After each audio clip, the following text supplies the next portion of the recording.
दोस्तों, वक्फ़ बोर्ड के ताल्लुक़ से एक बहुत बड़ी ख़बर निकल कर सामने आ रही है। यकीनन अगर आप भी इस ख़बर को सुनेंगे तो आप भी चौंक जाएंगे, हैरान हो जाएंगे, परेशान हो जाएंगे कि अपने ही लोगों में कुछ लोग ऐसे भी हो सकते हैं।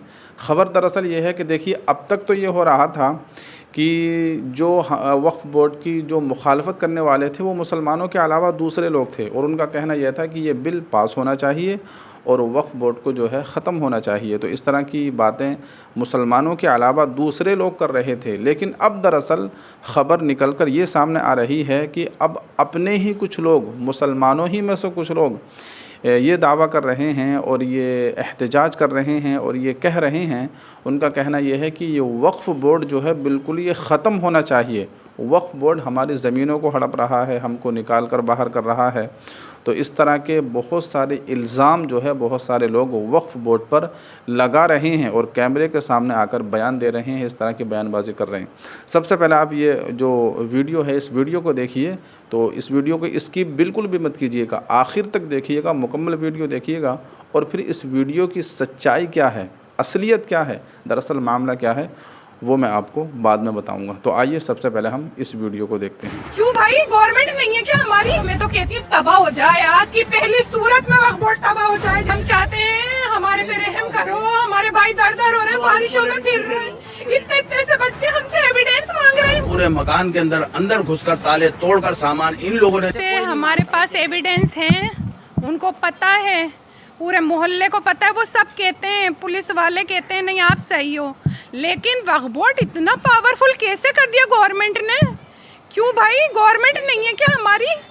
वक्फ बोर्ड क्यों? सही के साथ अगर सही है तो वक्फ बोर्ड रहे, नहीं तो मैं तो कहती हूँ तबाह हो जाए, आज की पहली सूरत में वक्फ बोर्ड तबाह हो जाए। जैसे मेरे घर मेरे भाई गए, मेरी 32 साल की बहन, इनका गम लेकर डिलीवरी नॉर्मल हो गई भैया, सब कुछ हो गया और डिलीवरी होती उसने बस ये कहा, बहन बाजी मेरा बच्चा ननिहाल नहीं देखेगा। मैंने कहा बेटा मेरे घर आएगा, बस वो कहते ही उसकी जो लीवर, किडनी, लंग सब डैमेज होगा। डॉक्टर कह रहे हुआ क्या भैया तुम्हारे घर में, ऐसा क्या हो रहा है मैडम, ये क्या हो रहा है? ये बच्ची अभी तो सही आई, नॉर्मल डिलीवरी करी। हम चाहते हैं हमारे पे रहम करो, हमारे भाई दर-दर हो रहे हैं, बारिशों में फिर रहे हैं, इतने से बच्चे हमसे एविडेंस मांग रहे हैं। उनसे कोई नहीं मांगता, काकोरी वालों से। पता है काकोरी वाले कौन है? हिस्ट्री शीटर है इनके, पूरे पुराने काकोरी गांव के, यूपी के। मस्जिद नवाब साहब ने बनाई, मज़ार नवाब साहब ने बनाया। नवाब जो थे यहाँ के वज़ीर थे दरबार के, तो जो राजा थे उनके जो वज़ीर हैं नवाब साहब हैं, तो नवाब साहब के ज़रिए सारे मामलात हुए हैं। इसी तरीके से वो जो जायदाद हमें वहाँ पर जो इन्होंने बेदखल किया है, ये सारा हमको पूरे परिवार को वहाँ से निकाला है 250 साल के बाद इन लोगों ने नग्गा मियाँ की मस्जिद में। तो इस तरीके से वहाँ पर रहते हुए आज वक्फ बोर्ड ने और इन कमेटी वालों ने, इन फारूक अलवी के ख़ानदान ने, पूरे ने हमारे ऊपर पूरा जुल्म और ज़्यादती के साथ पुलिस के ज़रिए हमारे को वहाँ से निकाला गया है और पूरे मकान के अंदर घुसकर ताले तोड़कर सामान इन लोगों ने निकाला है। हम लोगों ने कोई सामान नहीं निकाला। इस तरीके से कंडम और कोर्ट भी हुआ है कि कोर्ट की आपने बेरुमती करी है कि जब कोई भी, फिर जो भी कमरा बंद है, जायदाद बंद है, तो उसमें घुस नहीं सकता बिना इजाज़त के, जिसके मालिकाना हल्के है। आए तो सब थे, अमीन कागज़ी भी आए थे, खानू खान ने भी कहलवाया था अमीन कागज़ी के ज़रिए, और आपके रफ़ीक खान भी इसमें। लेकिन इन लोगों ने हमारे को कोई मदद नहीं करी, बल्कि उन लोगों का साथ दिया है, हमारा साथ बिल्कुल नहीं दिया उन लोगों ने।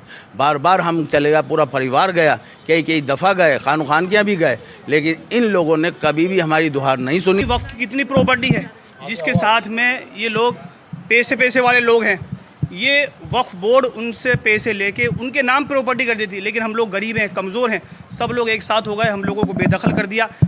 कल भी हम लोग जब गए थे, हमारी फूफी का इंतकाल हो गया कल, हम सब लोग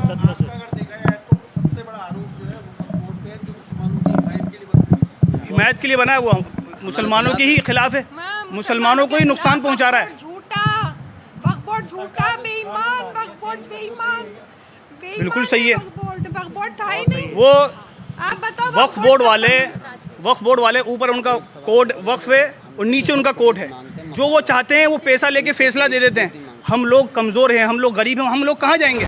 तो दोस्तों आपने देखा इन लोगों का साफ़ तरीके से कहना यही था कि हम यहाँ पर 200-250 सालों से रहते हुए चले आए हैं। अब वक्फ़ बोर्ड जो है हमको निकाल कर बाहर कर रहा है, निकाल कर बाहर फेंक रहा है। अब आइए मैं आपको बताता हूँ कि दरअसल इसकी सच्चाई और असलियत क्या है। देखिए, इसकी सच्चाई और असलियत ये है कि जब कोई बंदा अल्लाह के नाम पर ज़मीन वक्फ़ करता है, मस्जिद को, मदरसे को, किसी दरगाह को जब कोई ज़मीन देता है तो बाज़ मरतबा ऐसा होता है कि बहुत सारी ज़मीन वो दे देता है अल्लाह के नाम पर ताकि उसको आखिरत में सवाब मिले। तो फिर बाद में होता यह है कि उस ज़मीन पर बहुत सारे ऐसे लोग होते हैं जो आकर डेरा डाल लेते हैं और वहाँ पर रहना शुरू कर देते हैं। फिर एक ज़माने तक जो है वो वहाँ पर रहते चले आते हैं, अपने मकान बना लेते हैं, दुकानें बना लेते हैं, हल्के और झोंपड़ियाँ बना लेते हैं और अपना आशियाना जो है वहाँ पर बना लेते हैं। फिर वो रहते चले आते हैं और बाज़ मरतबा ऐसा होता है कि अपने पक्के मकान भी बना लेते हैं। अब ज़ाहिर है कोई यानी कि अपनी मिल्कियत किसी इंसान की तो होती नहीं है, जिसने वो वफ़ की है वो तो दुनिया से चला जाता है। अब जो उसकी हिफाजत करने वाले होते हैं वो ज़्यादा देख रेख नहीं करते और इस पर ध्यान नहीं देते, तो वो सोचते हैं चलो बनाने दो, कोई मसला नहीं है। अब जब इन्होंने अपने पक्के मकान बना लिए तो अब ये लोग ये सोचते हैं कि अब बस अब ये हमारी जगह हो गई, हमारे मकान हो गए, अब यहाँ से हमको कोई निकाल नहीं सकता, कोई हटा नहीं सकता। लेकिन फिर होता यह है कि जब नक्शे में चेक किया जाता है, देखा जाता है और फिर बाद में जब वहाँ पर कोई तामीरी काम शुरू होना होता है, कोई बड़ा काम शुरू होना होता है या कोई जो है तामीरात में इजाफ़ा करना होता है या कोई और किसी तरह की कार्रवाई होती है ताकि कुछ और वहाँ पर मदरसा बनाया जाए, मस्जिद बनाई जाए या कुछ और किया जाए, तो फिर जब तामीरात का काम शुरू होता है तो फिर इन लोगों को जब वहाँ से हटाया जाता है तो फिर ये लोग दावा करने लगते हैं और जो है चिल्लाने लगते हैं, कैमरे पर आकर बयान देने लगते हैं कि ये हमारी ज़मीन है, हम एक ज़माने से यहाँ पर रहते चले आए हैं, अब वक्फ़ बोर्ड जो है हमको निकाल रहा है, बेदखल कर रहा है, घर से बाहर कर रहा है। तो इस तरह की बातें फिर बाद में ऐसे लोग करने लगते हैं। तो इस वीडियो की यही सच्चाई है। अगर वो घर आपका होता तो यकीनन जिसका भी घर होता है, दुकान होती है, मकान होती है, खेत होता है, कुछ भी होता है, तो उसके पास कागज़ होते हैं, उसके पास प्रूफ होता है। तो जब आप 200-250 सालों से रहते चले आए हैं तो इतना लंबा ज़माना आपको मिला तो आपको उसके कागज़ बनवा लेने चाहिए थे। ज़ाहिर है आपने कोशिश भी की होगी। जब आपके पास कागज़ है ही नहीं, कागज़ आपसे बन ही नहीं सके, तो इसका मतलब यही है कि ये आपकी ज़मीन नहीं है, बस आपने वैसे ही कब्ज़ा कर रखा था। अब आपको तो वक्फ़ बोर्ड का एहसान मानना चाहिए था और आपको तो शुक्रिया अदा करना चाहिए था कि चलिए आपने हमको इतने दिन रहने दिया, आपको बहुत बहुत शुक्रिया, बहुत एहसान, और हम जो है आपको थैंक यू बोलते हैं। तो इस तरह से आपको कहना चाहिए था, लेकिन अब आप जो है उल्टा उन्हीं पर इल्ज़ाम लगा रहे हैं। दरअसल मामला ये है कि देखिए इन लोगों की भी जो है कमी नहीं है। दरअसल जो इनके बाप दादा थे जो रहते चले आए थे, उन्होंने भी इनको नहीं बताया। अब वो तो दुनिया से चले गए, अब ये लोग ये समझ रहे हैं कि ये हमारी ही ज़मीन है। तो इनके बाप दादा को तो पता होगा, लेकिन उन्होंने भी नहीं बताया, उन्होंने भी ये समझ लिया बस ये हमारी ही है। तो बेचारे ये मासूम है, अब ये क्या समझेंगे, ये तो ये समझ रहे हैं कि हम तो रहते चले आए हैं तो हमारी ही ज़मीन है। तो आम तौर से होता यही है जैसे मैंने आपको बताया। तो इस मामले में उल्टा भी हो सकता है इन्हीं की ज़मीन हो, वक्फ़ बोर्ड वैसे ही दावा कर रहा हो, दोनों बातें हो सकती हैं। लेकिन ज़्यादातर मामला यही होता है कि लोग जो है नाजायज़ कब्ज़ा कर लेते हैं और फिर जो है उस पर अपना दावा ठोकते हैं कि ये हमारी ज़मीन थी। तो इस तरह का मामला होता है। आपने जो है देखा होगा बहुत सारे मस्जिद मदरसों के अंदर कि मस्जिद की, मदरसों की दुकानें होती हैं, लोग उसमें रहते हैं।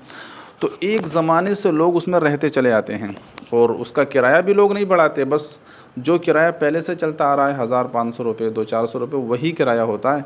और फिर अगर किराया बढ़ाने के लिए कहो तो लोग किराया भी नहीं बढ़ाते। तो ऐसा होता है बहुत, आपने देखा होगा, ख़ुद भी देखा होगा, मैंने खुद ऐसे देखा। हमारे यहाँ बहुत जगह होता है कि मस्जिद मदरसों की जो दुकानें होती हैं तो लोग उनका किराया नहीं बढ़ाते, किराया जितना चला आया बस उतना ही किराया होता है। और अगर उनसे कहा जाए कि भाई दुकान को खाली करो, दूसरा बंदा, आप 1000 दे रहे हो, दूसरा बंदा जो है 2000 में यहाँ पर रहने के लिए तैयार है, तो वो अपनी दादागिरी करते हैं और ये कहते हैं कि हम तो एक ज़माने से चलते आए हैं, हम जो है इसको खाली नहीं करेंगे। तो इस तरह के मामलात होते हैं, आपने बहुत देखे होंगे इस तरह के मामलात। तो इन मामलों में जो है दरअसल ऐसा ही होता है आम तौर से।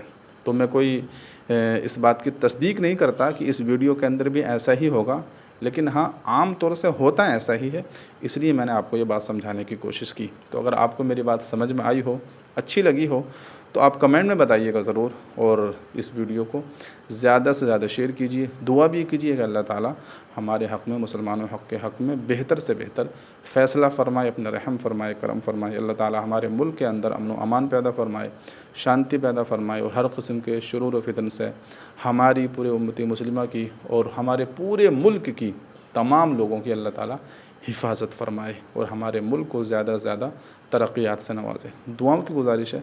अस्सलामु अलैकुम व रहमतुल्लाह।